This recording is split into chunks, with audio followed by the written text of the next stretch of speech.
Welcome to Hiking Adventures with Mark Winfield. I'm Mark Winfield. Welcome, everybody, on behalf of Lunenburg County Hikers. And this is our third Zoom presentation about long distance hikes. So without further ado, I'd like to introduce Karen Toews. I only met Karen through hiking and the hiking club here, but I know from her reputation that she's a very accomplished hiker. And furthermore, I think she likes the challenges. That's not a fair statement. Yeah, that's it. Yeah, so she likes the big hills, not the little hills, I think. And so she's here to tell us about hiking in Vermont. Well, hello, everyone. It's really great to see your faces and your interest in another trail. It shows where the trail actually goes on a map, and part of it is the Appalachian Trail goes through it, it connects, overlaps with it. And so if we'll go to the next slide, we'll get into it. Okay, because this is where really my story starts. And the group that I'm with here, I'll introduce as you see them in the picture. There's myself and my husband, Daryl, and son-in-law, Damien, and his wife, Renee, our daughter. And thanks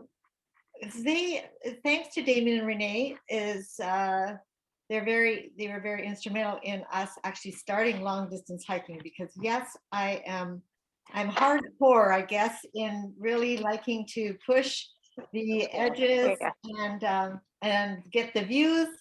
And they were actually, Damien and Renee used to live in Maine with their family, and they got hiking there. And so when we would visit them, we would hike with them. And they got this goal in their heads to do the Appalachian Trail, the whole thing, which they did when their kids were 15, 13, and 11. And so Daryl and we just said, can we come and join you for part of it? And they said, yeah. So that really pushed us over the edge for Daryl and I to train and discover some long distance, putting the pack on your back. And we really do like it. And so why did we choose this long trail? Because it is close to where Renee and Damien live, and we'd asked them to, if they wanted to come with us. They live in Montreal, so it was close to them. And also the whole trail is just shy of 300 miles. I'll use miles since it's in the US. And we thought, that could be maybe not a one trip out, but a two trip, and we could maybe do it both ways. So that's why we did, I chose that. And this sign here, it says the Appalachian Trail and Long Trail, because when you start, you are actually on both trails. So this is the afternoon that we started. And because we were coming from different places, we each had a vehicle. So we rendezvoused at the proposed ending where we were going to end, and that's up in Middlebury Gap, about 150 miles away from where this photo was taken.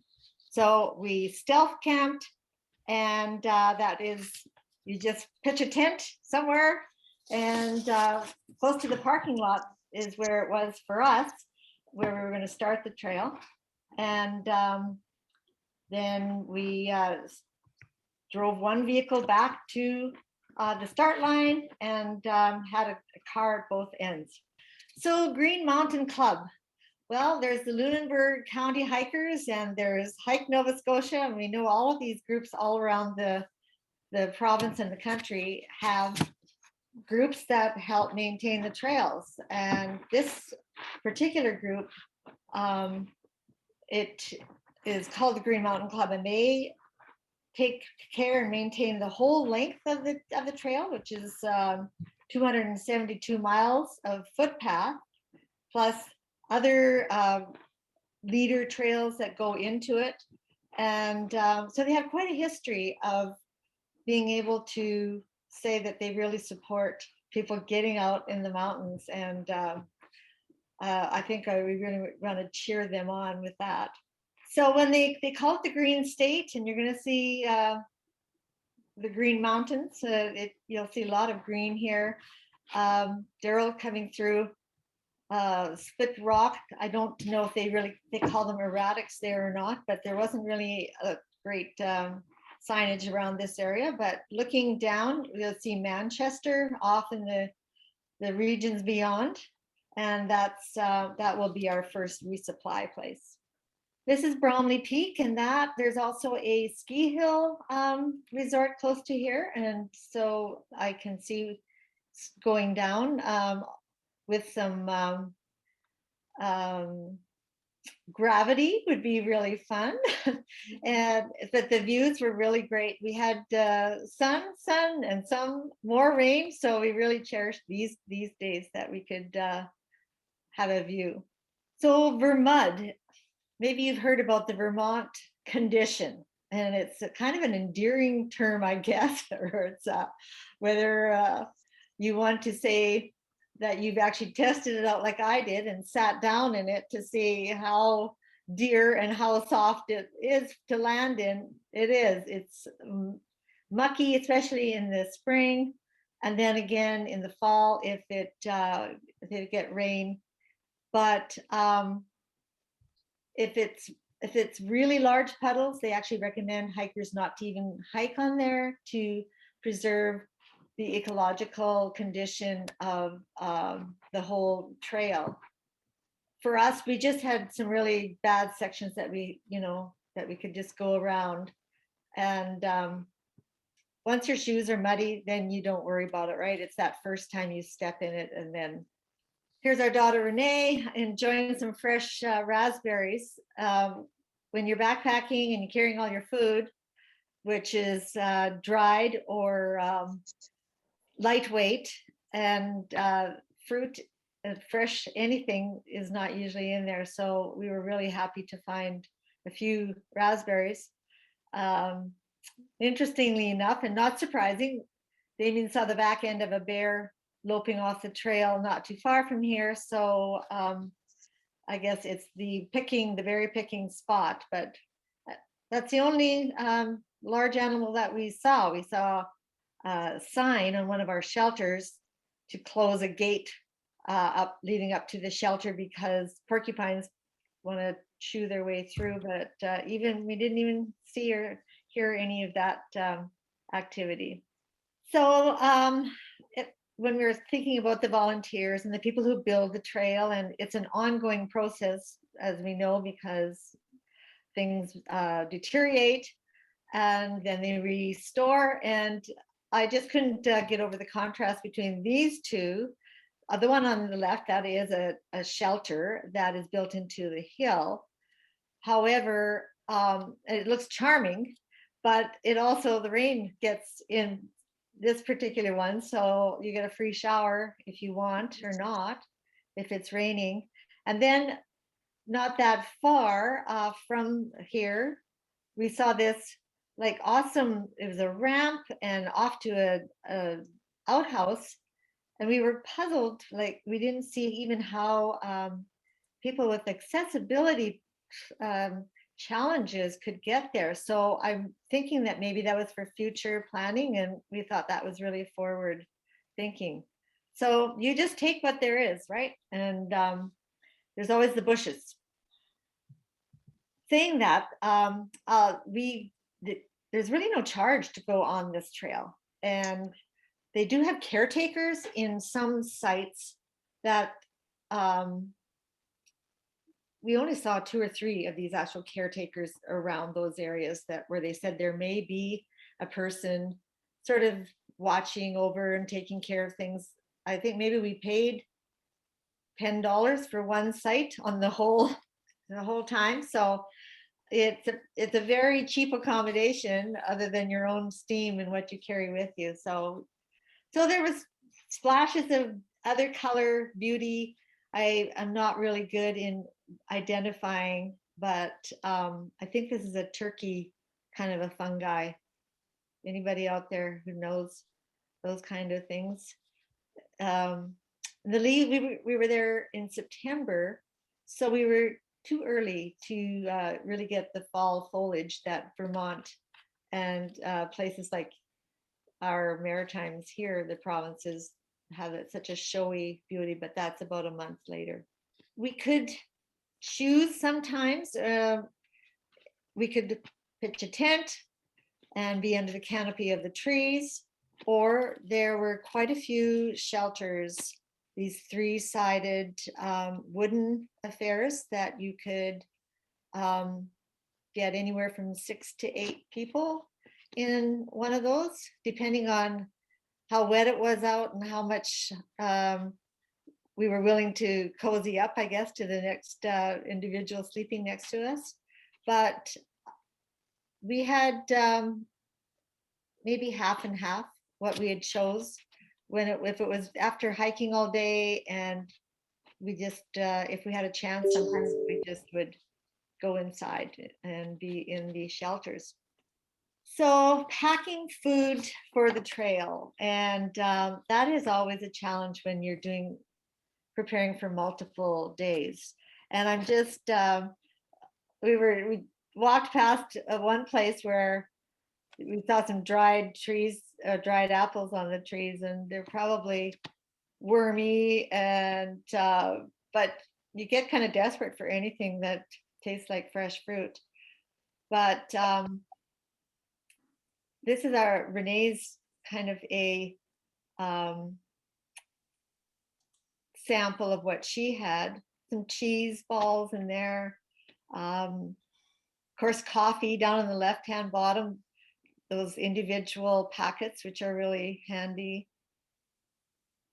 There's some Nutella and little package of things, chocolate, bars, and up in the top right hand is oatmeal. For myself, I dehydrated quite a bit of food, at least for us to carry for the first 4 or 5 days.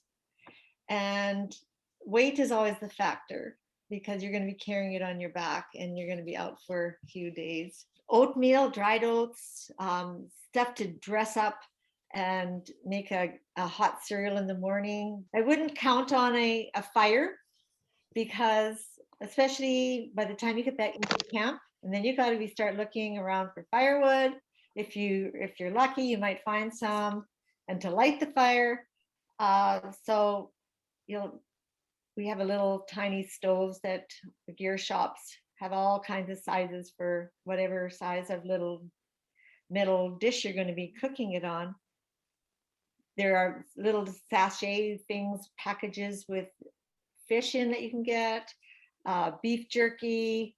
The resupply stores the gear stores quite often will have packages of dehydrated food. It is just really trying to keep it nutrient dense. I know we have been on some of these long distance trails when, especially I'll just say more the younger set, they'll just have these bags and bags of ramen noodles, and when they're really hungry, they'll just not even soak them or heat them up. They're just eating the raw noodles. And I thought, when you get hungry enough, you get desperate enough to just do anything. Karen, yes. In the upper left corner, the things that look like brown pills, what are they? Oh, they're probably a supplement, like vitamin supplements. You are taxing your body. I think that was her husband's supplements, because he wanted to make sure he could keep going. An old trail has these beautiful old signs as well, and there was really no lack of the signage. We found it to be very clear. We didn't get lost. It also helps to go with someone who out on the trail often, not on this specific trail, but like with our son-in-law and daughter, they have done the Appalachian Trail and a lot of other hiking. So they have a lot of experience in just what to expect, learning how to even just be aware when you're on the trail, watching and paying attention. So there's these kind of trails, and as you can see in the middle, on the right hand one with the bear country, those kind of signs, you're always at first you say, oh, I don't want to see that sign, but then you think, well, yeah, I do want to see that sign in case I happen to see some scat or something. It won't come by surprise. But no animals on this time except for that one heading off the woods. But we did have other navigational tools, which we really depended a lot on these. I wouldn't go out there just using the signage on the trail. The middle shot has a guidebook and the long trail, which is a map. And we had actually signed up as members, I think, because my husband was the one who really thought about this trail initially. Then he checked out the website for the Green Mountain Club, and so he just got familiar with about the trail and what they had to offer. So he ordered ahead of time that guidebook, and it's really good. It has a lot of interesting information. This one is edition 2017, and we went in 2018, so it was really current. And yes, you're carrying a little book, but it wasn't too heavy. And then the long trail map that's beside it, and it says it's waterproof.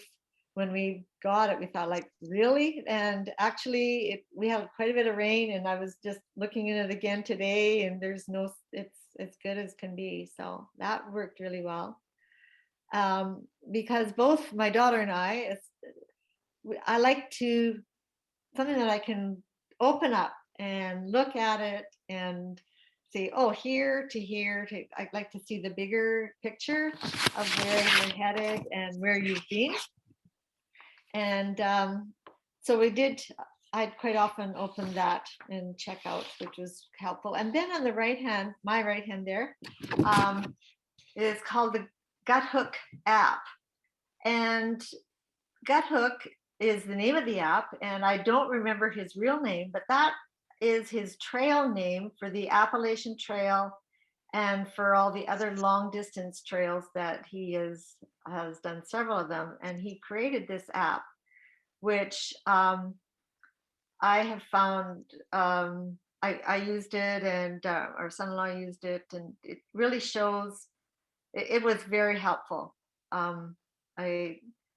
I would highly recommend having whatever, maybe you'll choose something else, but we found it to be really helpful for us. Yeah, we did have a lot of rain, and we did have quite a lot of fog also, but Daryl's got rolled up sleeves here. So the weather wasn't that cold. It was just foggy, and so when you get to a viewpoint like this, it couldn't see quite as far, but it was that has its own mystique, which we came to appreciate. And this particular area, we were glad we were able to actually access this part of the trail, because from May to August it's closed for the falcon nesting. So the gear thing is a big whole world, isn't it?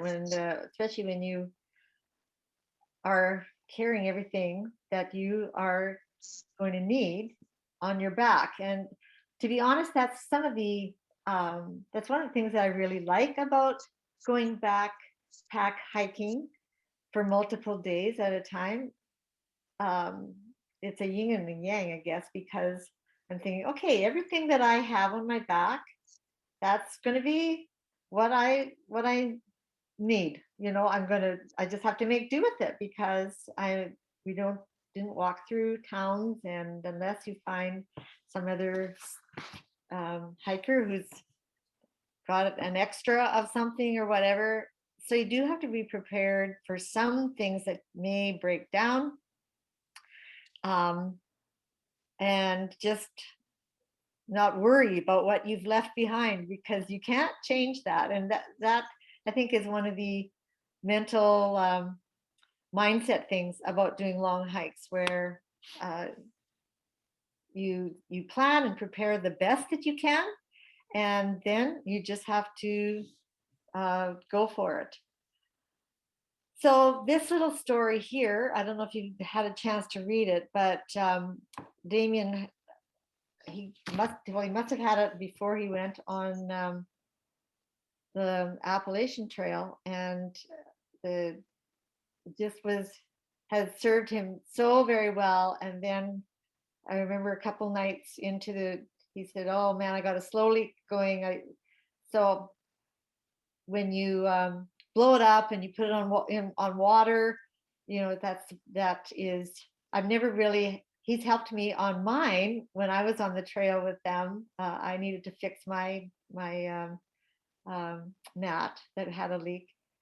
So that's what he was doing. And then to find a place where there's still water that you can get close to, because we had a lot of water sources along the trail, but not a clear little pond like this. So he was able to find the leak. And then he had the little piece of the seal, something to replace it.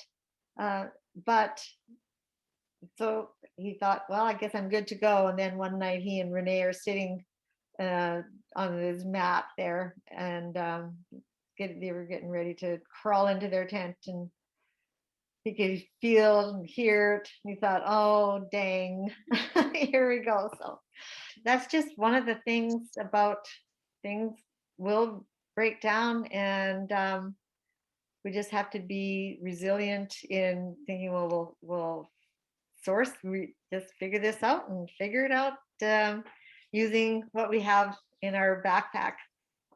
So we did have a mix of the sun and the fog, and we were really grateful for that we had stopped these particular covers we got at Mountain Equipment Co-op, but that I think this hike was the first time we actually had purchased them in case, and we did use them quite a bit.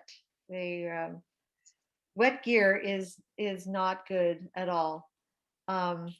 Even though we do line, I think Terry on his talk, they were talking about lining your backpack with a plastic bag of some kind. And I always do that, finding a really big bag. The very first time, this may be a tip, the very first time I got one of those big bags that that comes in when they send things in the mail, and it's a storage bag and has the little tiny holes for the air holes in case someone is going to get suffocated. And I was going to use that, and my daughter said, Renee says, Mom, I don't think you should. Let's get the duct tape out and cover up those holes, because you do not want to have a wet sleeping bag. And that worked really well. And while we're talking about duct tape, another duct tape thing that I've been grateful for is on my hiking pole, just under the handle, I'll wind a whole whack of duct tape and just wrap it around the handle. Maybe you've already done this, but it's just really handy just to be carrying that. And even with other hikers, I know we've had someone that had trouble with they had one shoe on and one shoe off, and we said, what's the problem? He said, oh, the sole came off my shoe, and it's just driving me crazy. So that was great. We had some duct tape just wrapped around the pole and could help them out. So all these little things can help to have the things that you just might need. So this was a very interesting spot.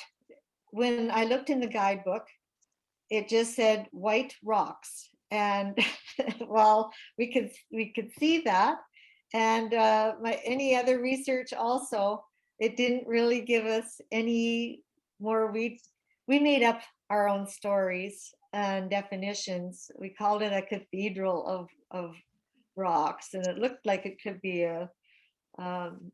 for good or bad, it could be a place of gathering of some kind. But anyway, we thought it was really interesting, and obviously it's a pretty warm day. Daryl's got his shirt off, so it was kind of a neat point.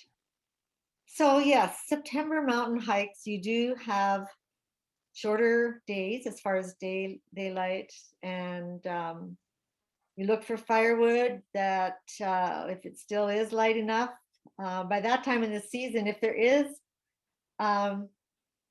dried stuff sitting around anywhere potentially, a lot of hikers have been through already, and sometimes maybe you're not going to find it. And then drying out yourself and just getting warm, cozying up in the shelters. And in this particular one, by the time this evening, we were there early enough to get a spot, but I think by the end of the night, there was 8 of us in here. And the lady in the corner there, she had a dog too. She's got her hand down, and I think she's patting the dog. So that was, that added more heat for her, I suppose. The fun thing about being on these multiple day hikes, you kind of leapfrog with other hikers, so you get to meet other hikers. And so this night also, Quiet Storm, that's her trail name. I'm not sure her real name. She lived in Boston, and she was section trail hiking the long trail, and this was her last week out that she was doing it. So that's one of the really special parts too about these kind of hikes. You get to meet interesting people. So it is a lot of up and down and a lot of streams, which is really great for water sources. And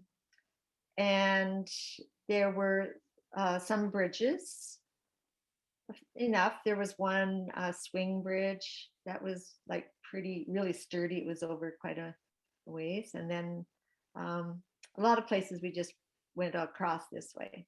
I'm not, like I said, an identifier, but I forget the name of the pink ones, but they're just so pretty, so beautiful.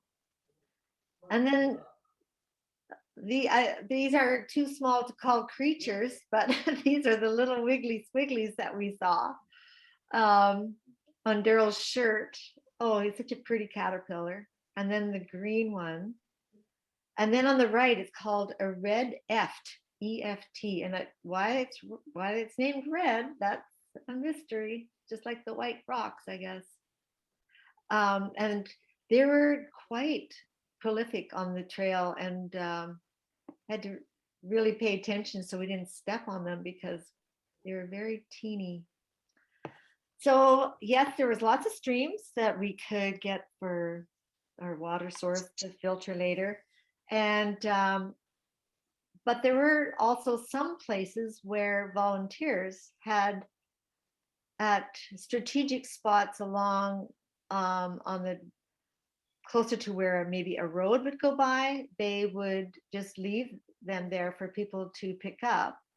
And volunteers, I'm speaking to probably a whole room of them, and volunteers there are so valuable. And so I thought they had a good system, just put them upside down when they're empty, and thanks to the long trail. And then the one on the right where I am. So then there was also places where we actually ended up camping that that we wouldn't be right close to the water source. And this is one example. This is my morning, it's either my morning or after evening, get up and get ready, or get ready to go to bed. I think it was in the morning. So this little trickle that's coming off of that ledge, it's a rocky ledge, that was my water source. And so I had my towel handy and I had my soap in my hand, and this is where we sourced.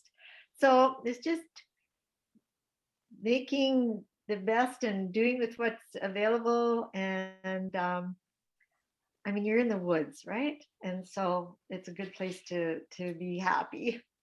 Did lots of this. Um, we use the Sawyer water filtering system. That's been our go-to all along. And for us, I know you can have it with the tubing and that sort of thing for hanging and for larger amounts into the bags. On this one, the style that we've used, it's always been just filling up liter plastic. So if you're not familiar with it, the top one, we filled, that's the dirty water bag. And then the middle section is the filter, and filtering it into the clean bag. And it's always, we didn't have to worry about running out of water. On some hikes, you have to look, and that's when an accurate app, of course, depends on how much rain and what the weather's been like, but to know where your next fill-up station is going to be, because carrying those jugs full of water is heavy. So that's part of the trick too.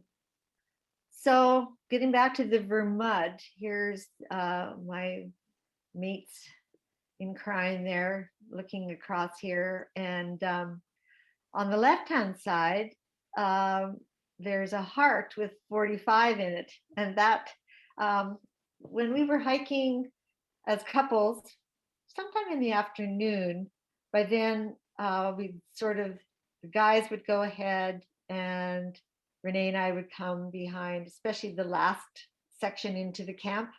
We'd say, okay, you guys, you go ahead and we'll get there. And so on one of these little, when we was just Renee and I walking along, we were looking down, and it was actually a place to sort of do a little turn in the trail. And we're looking down, and I said, what's that? And Renee says, Mom, that's 45. That's the anniversary you're celebrating. Why you're out here on this hike this particular year, remember? So you can even use the mud to send and give messages. Just had to show the green and the mountains, those two.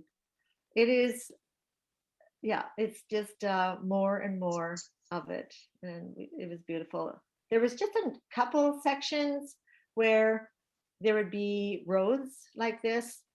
And then you could really actually make a little more mileage, a little bit faster as compared to the roadway, the trailway on the right-hand side that has a few things to step around and over.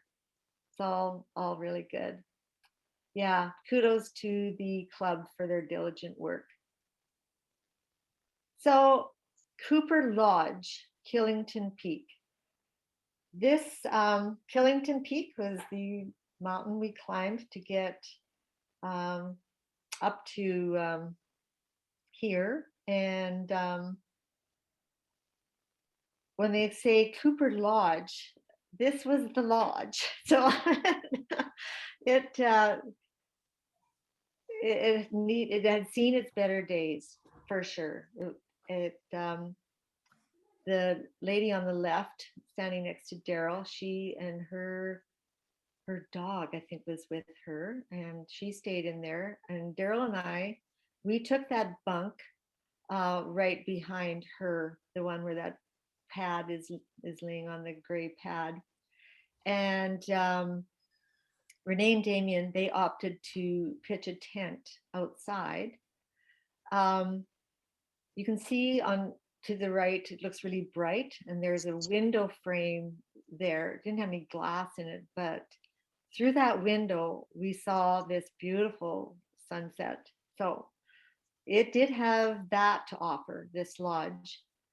But it rained during the night, and we were kind of expecting that it would also rain through the roof and through the slats on the top bunk that were above us, which indeed happened. So it had the wood had been, maybe some animals had gnawed away at it, or the knots in the wood had, anyway, it was not the driest. We had to move around a lot to find a dry spot, but this was Cooper Lodge.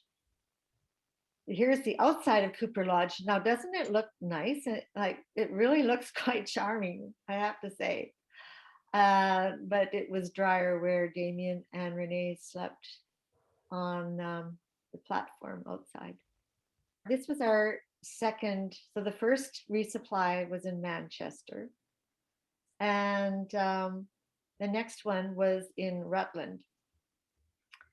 And as I mentioned, that the trail doesn't go right through town. So when you're planning your food and where you want to maybe connect with, like maybe have a drop off, because sometimes, especially on a longer trail like the Appalachian Trail, you can arrange to have boxes of food or your resupply dropped off at different places. So all of those things are a place to consider. How far you are from the town, that far from the trail to the town where you're going to be stopping in or connecting with. And it really does help to have connections in these little places. And the lady in the yarn shop there, her name is Amanda, and Renee had met her through Renee's blog online, and she loves hiking and doing all outdoor things as well. So she gets it, understands the kindred spirit of being in the woods. And so she was a lovely hostess for us, and picked us up and took us back to the trail. And when that night when she picked us up, she had this for supper. She fed us salad and burgers, and it was like a 5-star meal, like just that fresh salad that even would have been good enough. And so generally for us, when we've done resupplies, we've had 2 nights that we go in. So we get into the town where we're going, maybe about late afternoon. Maybe you've got a place booked ahead, and hopefully close to amenities, because you don't have a vehicle and you want everything in close proximity. So that first night you shower, of course, and sleep on a bed and all that stuff. And then the next day is laundry, resupply, do things like sit on the floor in a bookstore, and just feel kind of in a different space, treating yourself. And then there's also always that getting that back to the trail again, which thankfully we were helped by Amanda. The first time, speaking of being shuttled back and forth, when we got off the trail to go into Manchester, I thought, I'm just going to count and see how many cars go by for us. It was 50 vehicles went by, and I thought, like, oh my goodness. And so we had divided up, because for one person to take 4 campers or hikers with their gear, and to be honest, even after you've washed your clothes and going back to the trail, your shoes are going to smell bad, and your bags are not going to smell good. But this is hiking territory, and we were really fortunate. We did have good people help us out. So this is after we had left Rutland, and we've got some really nice hot weather, and man, was it ever nice to, this is probably about 2 or 3 days after we had left that, the last showers. And we just were so glad to get down to this place. And actually, I think the little washing clothes in there, and then after we got out of the water here, walked on that bridge that you can see, and headed off on our way. So this is the last night that we are on the trail, and we got to our shelter where we were going to camp, and there was we saw there was a little town called Rochester, a few kilometers away, and it was already early enough in the afternoon. We thought, well, why don't maybe we can hike into town and get something to celebrate for the last night. Daryl was craving coffee and a cinnamon bun, of all things. And so I volunteered to stay with the staff which was actually quite nice. I didn't mind sitting there, and met a hiker who was joining us. So Daryl and Renee and Damien, they hiked into Rochester, hitched and hiked and whatever, and he brought home a cinnamon bun, of course, for his dessert and for supper, and then 2 cartons of some wine. He's drinking it out of a lid of one of his cooker things, but presentation can be overrated, right? And that was really a fun way for our last night on the trail. So here we are, almost off. We're headed to where our car is parked, and we're hiking, and we're seeing we'd walked in some rain this day, and there's nothing like seeing a ridge of clear sky. So here we are. We've done almost 100. I put 150 miles with all the backwards and forwards. It's probably at least that, but so I've circled there where we started down at the bottom, Massachusetts, and we got off at Middlebury Gap. And where Daryl is walking down is the road right off to the left through those trees. Our car is parked there. So that's it. Haven't finished it yet. Still on my list. Actually, Renee and Damien have been back. Damien's finished it all. I think maybe Renee has one small section left. So thank you for watching, and I'll take any questions if we have some time. How long did it take you? How many days, Karen? From the 8th to the 22nd. Yeah, and that was about right. Like I kept track, of what would be our average. Our second day in was, I think one of the longest was over 14 miles the second day. So we really kind of we were ready to get off the trail a little earlier the first time than with the second, but you just kind of play it. I mean, you could camp. There weren't any specific rules saying that no, you cannot camp, stealth camp, but some places it's just not suitable. And so we decided we would just really try to be in a spot where there was an actual shelter or a place to tent.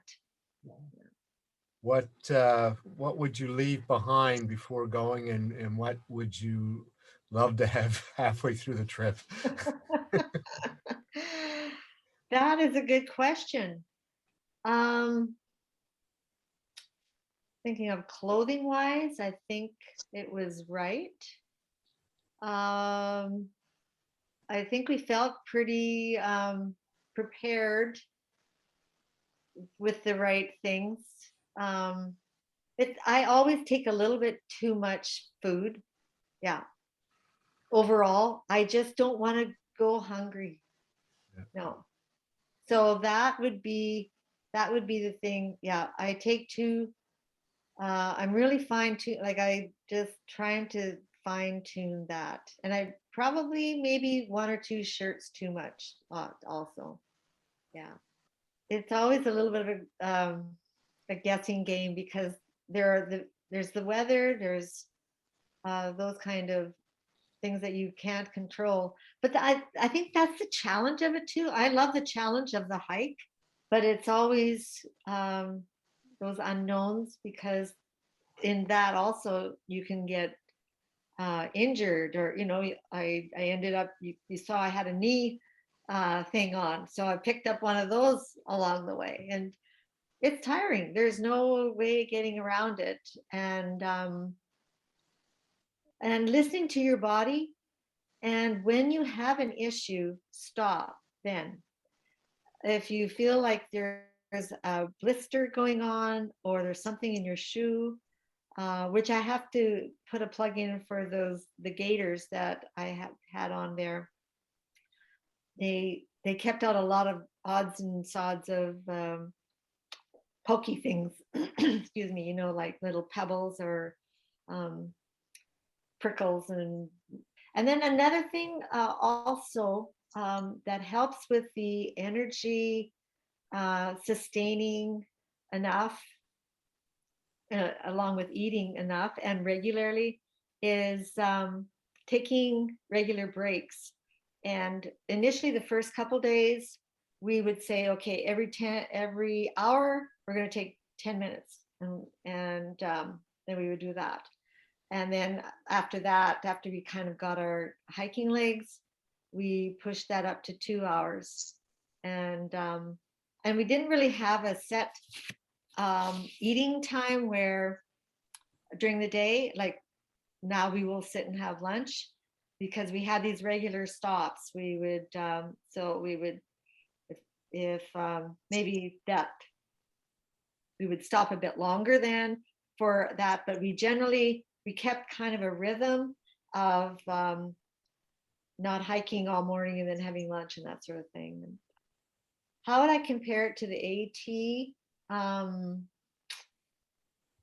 The sections of the Appalachian Trail that I've done, one was in Virginia, and so that was more rolling, but we did longer, like really long stuff.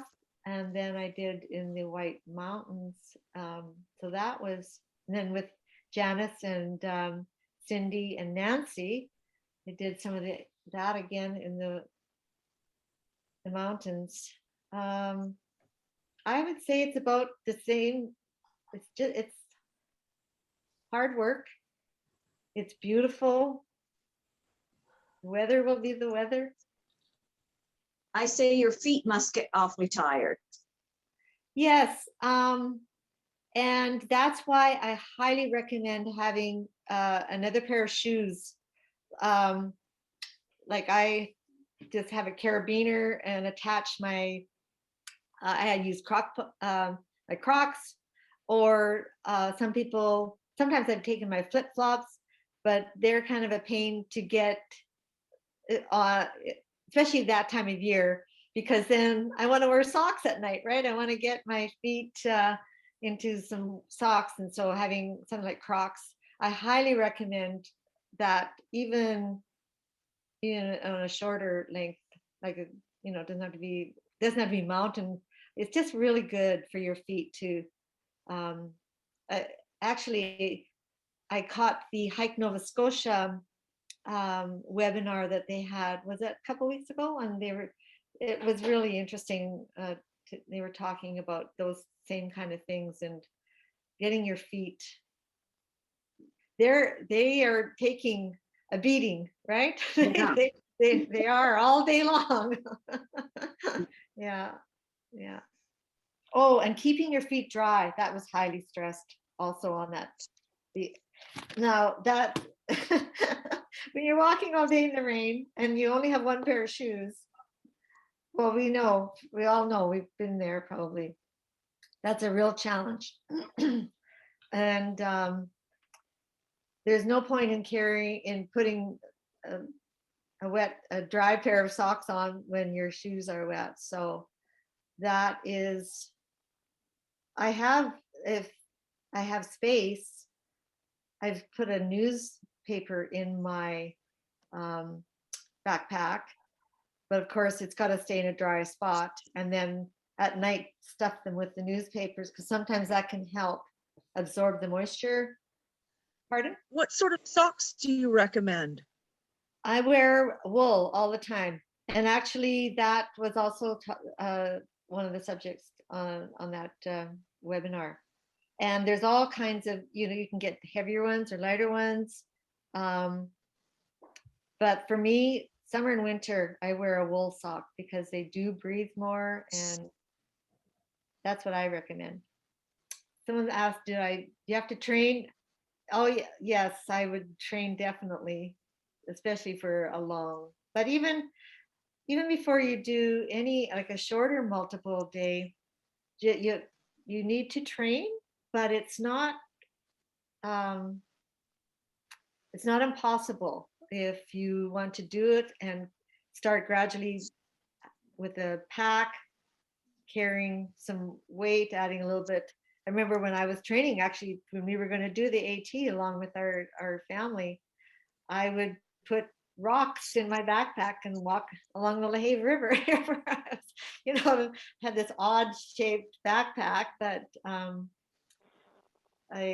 you know, we do need to, because it isn't just your legs, it's building your strength, and overall, the stronger you are, even in your upper body and your core, is going to be very helpful. We didn't see any ticks. No, we saw sign, you know, a few signs for them, but no, we didn't see any ticks. Well, my pack was too heavy to add any snakes, but I didn't see any.